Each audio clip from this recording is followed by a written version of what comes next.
안녕하세요. 홀리온코리아 교육지원센터의 랜선으로 함께 통일의 꿈을 꾸는 정동 통일역사기행에 오신 여러분 진심으로 환영합니다. 여러분은 정동 하면 무엇이 가장 먼저 떠오르시나요? 네, 저는 덕수궁 돌담길 그리고 정동길이 먼저 떠오르는데요.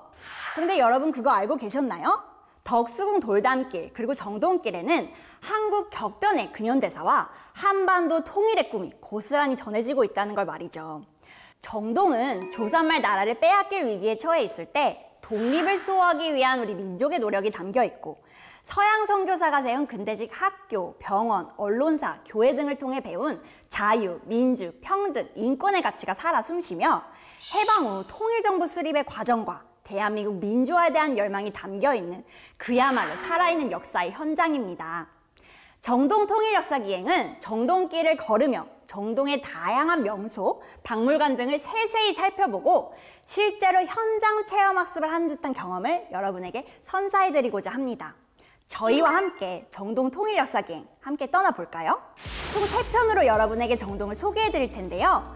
1편에서는 조선일보 정동별관, 서울시 의회 덕수궁을, 2편에서는 배제학당 역사박물관과 정동 제1교회를, 3편에서는 중령전과 이어박물관을 찾아갑니다. 역사의 유적과 그 안에 담겨져 있는 이야기들, 그리고 도슨트의 친절하고 유익한 해설까지 끝까지 놓치지 말고 함께 해보세요. 그리고 무엇보다 정동 통일역사기행을 통해 100여 년 전 한국의 모습을 돌아보며 우리가 지켜야 될 가치를 기억하고 미래 바람직한 통일을 함께 소원해보시면 좋겠습니다. 그럼 지금부터 출발해볼까요? 지금부터 본격적으로 역사가 살아 숨쉬는 정동을 탐방해 보도록 할 텐데요. 그 전에 제 소개를 해야겠죠? 저는 여러분들과 함께 정동을 탐방할 가이드 김지명입니다. 반갑습니다. 정동길을 걸으며 무심코 지나친 장소들이 알고 보니 무수한 역사를 품고 있다면 그 얼마나 멋질까요? 오늘은 조선일보 정동별관, 서울시의회, 덕수궁 대한문과 석조전을 살펴보도록 할 텐데요.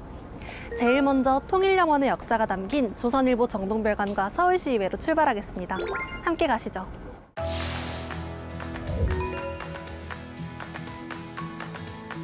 여러분, 우리의 소원이란 노래 들어보셨나요?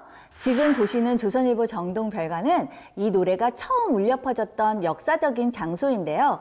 과거 대한민국에서 첫 주파수를 쏘아 올린 경성방송국이 있던 곳입니다. 이 방송국을 통해서 우리의 소원이란 노래가 전국적으로 방송되었다고 해요. 그런데 여러분, 이 노래의 원래 가사를 모르는 많은 사람들이 있는데요. 원래 가사는 무엇이었을까요? 바로 우리의 소원은 통일, 이전에는 우리의 소원은 독립이란 가사였다고 해요. 1945년 8월 15일, 36년간의 일본의 통치에서 해방된 후 두 번째 3.1절을 맞이하던 해인 1947년 3월 1일, 경성방송국은 3.1절을 기념하여 어린이 방송 특집 프로그램을 계획하며 이를 안병원에게 맡겼습니다. 이 프로그램을 맡은 안병원은 독립의 날을 염원하는 어린이 노래를 만들기로 마음을 먹은 뒤에 자신이 직접 작곡을 하고 또 그의 아버지인 안석영에게 작사를 부탁하며 우리의 소원이란 노래를 만들었다고 해요. 우리의 소원인 통일, 꿈에도 소원인 통일. 당시 나라가 해방된 후 새나라 건설의 꿈을 독립이라는 단어로 표현을 하며 노래를 불렀던 것이에요. 그러다 1948년 8월 15일 대한민국이 수립되자 정부는 작곡가에게 독립을 통일로 바꾸자고 제안을 하면서 그때부터 우리가 잘 알고 있는 우리의 소원은 통일로 노래가 바뀌게 되었습니다. 그리고 지금까지 우리의 소원은 남북한 모두가 함께 즐겨 부르는 대표적인 통일 노래가 되었습니다.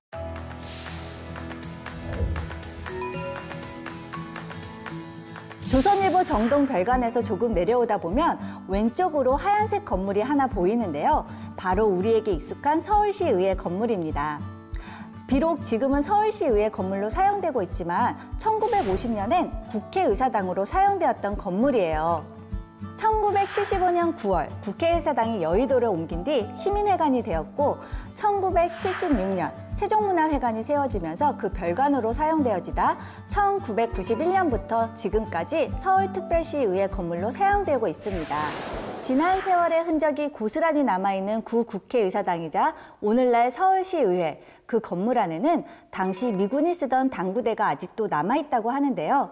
한 번쯤 둘러보셔서 이곳에 담긴 역사의 향기를 느껴보시기 바랍니다. 정동별관과 서울시의회에 숨겨진 역사에 대해 잘 들으셨나요? 이번에는 왕실 문화가 어우러진 덕수궁으로 떠나볼까요?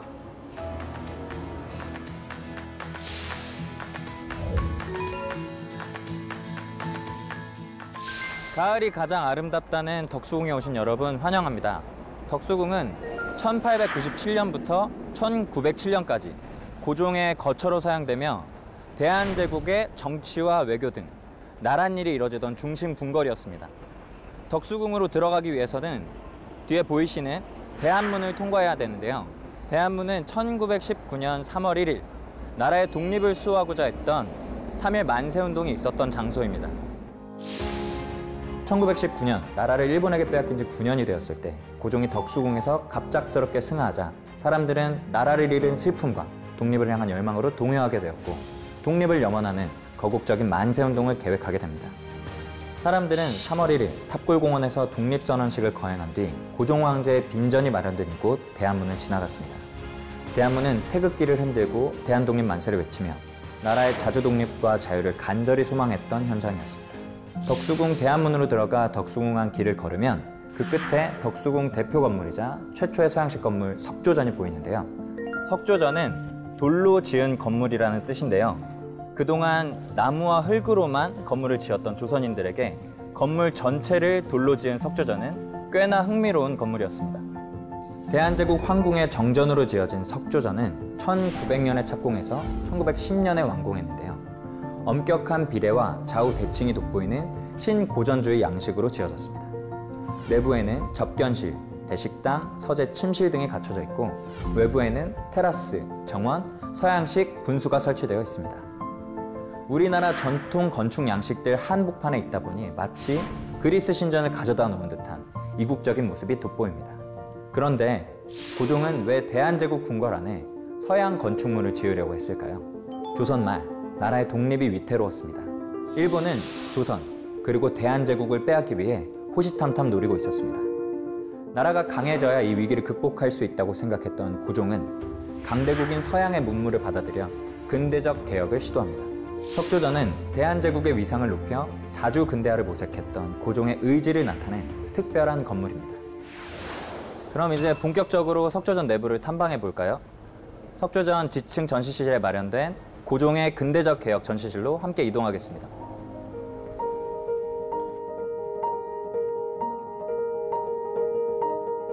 이곳은 고종이 이끌었던 근대적 개혁을 살펴볼 수 있는 특별한 곳인데요. 벽면 가득 써있는 이 글귀는 고종이 1897년 대한제국을 세우고 반포했던 법, 대한국 국제입니다. 이 법은 제1조의 내용이 중요합니다.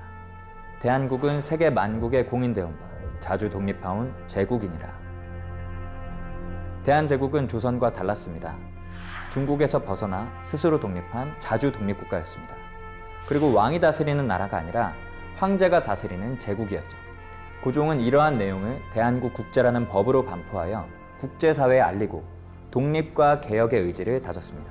옛것을 근본으로 삼되 새것을 참조하다라는 뜻의 구본신참은 대화파 지식인 김윤식이 1880년에 주창한 이론인데요. 구본신참은 고종에 의해 조명받습니다. 고종은 옛것을 근본으로 새것을 참고한다는 정신을 바탕으로 부국강병을 이루고자 합니다. 그는 조선의 옛 제도를 유지하면서 서양의 신문물을 받아들여 나라를 강하게 세우고자 노력했습니다. 이에 전시실 한쪽에는 대한제국 수립 이후 고종이 정치, 군사, 경제, 사회 등의 분야에서 구본신참의 정신으로 근대적 개혁을 추진한 모습을 함께 보실 수 있습니다. 이곳은 대한제국의 신문물 전시실입니다. 서양 문물을 처음 받아들였던 당시 대한제국의 모습을 살펴볼 수 있습니다. 총 5개의 분야, 전기, 교육, 통신, 의료, 우편이 소개되어 있는데요.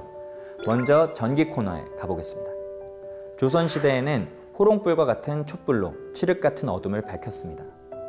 그랬던 조선에 촛불이 아니라 전기로 불을 밝히는 전등이 1887년 경복궁에 처음 설치되었는데요. 여기 재생되는 영상에는 설치되었을 당시의 모습이 소개되고 있습니다. 경복궁에 처음 전등이 설치될 때 고종을 비롯한 대신들은 발전기의 갱음과 함께 쏟아지는 전등의 불빛에 한동안 말을 잇지 못했습니다. 전등을 발명한 에디슨도 자신의 발명품이 조선에까지 전해졌다는 소식에 매우 감격했다고 하네요.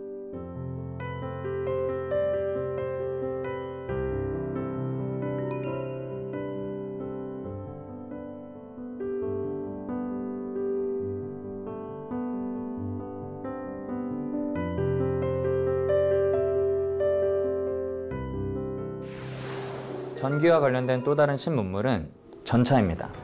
1899년 대한제국에서 전차가 운행되기 시작했습니다. 당시 전차는 서대문에서 종로, 동대문을 거쳐 청량리까지 이어졌는데요.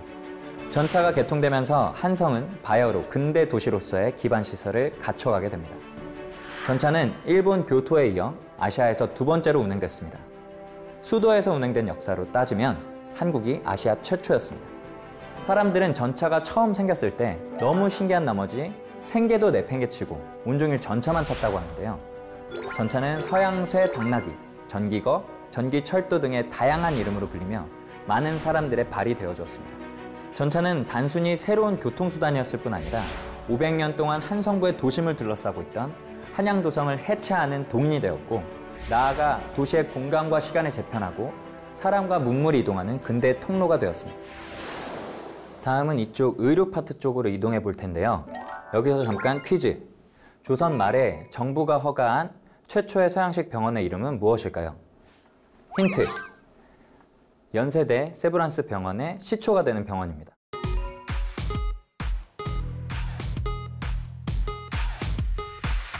바로 광해원입니다. 광해원은 널리 은혜를 베푸는 집이라는 뜻입니다.